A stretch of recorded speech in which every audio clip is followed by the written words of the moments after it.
মিশ্র ভগ্নাংশের যোগ তোমরা আসলে কিভাবে করো? যদি তোমার একটা মিশ্র ভগ্নাংশ থাকে 4 হয়, 4 সমস্ত 3 ভাগের 1, 5 সমস্ত 7 ভাগের 2, এরকম একটা মিশ্র ভগ্নাংশ আছে। তোমরা প্রচলিত পদ্ধতিতে কি করো? আগে এটার ভাঙাও। 3 হর, 3 4 12 আর 1 13, 7 হর, 5 7 35 আর 2 কত 37।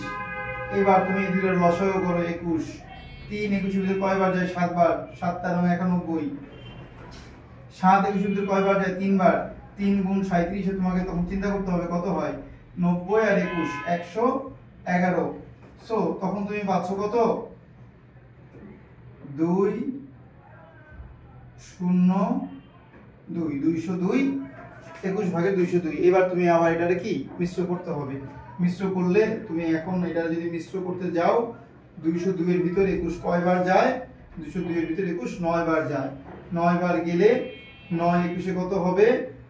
180 189। সো আমার বাকি থাকে 3 আর বাকি থাকে 1 13।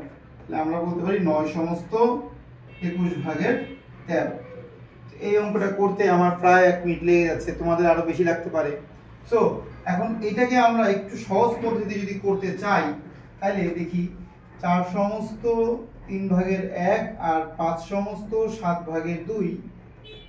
আমরা কি করব? আমাদের যে দুইটা পূর্ণ সংখ্যা আছে এই দুইটা পূর্ণ সংখ্যাকে আমি যোগ করে লিখব।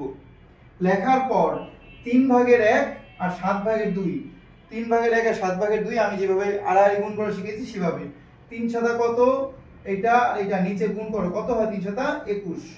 এবার আড়াআড়ি গুণ করো, 7 একে 7, আড়াআড়ি গুণ করো 3 দুগুণা 6। তাহলে তুমি কত পাচ্ছ? 9 সমস্ত 21 ভাগের 13। 9 সমস্ত 21 ভাগের 13 দেখেছো? অর্থাৎ 1 মিনিটের মধ্যে এখন কিন্তু এটা হয়ে যাচ্ছে। 1 মিনিটও না, অ্যাকচুয়ালি এটা 20 সেকেন্ডের মধ্যে হয়ে যাচ্ছে। কি করতে হবে? আমাদের পূর্ণ সংখ্যাগুলো যোগ করব আর নিচের হরগুলো একবার গুণ করব ডিরেক্টলি। এইবার আমি আড়াআড়ি গুণ করব, তাইলেই হয়ে যাবে। আসসালামু আলাইকুম।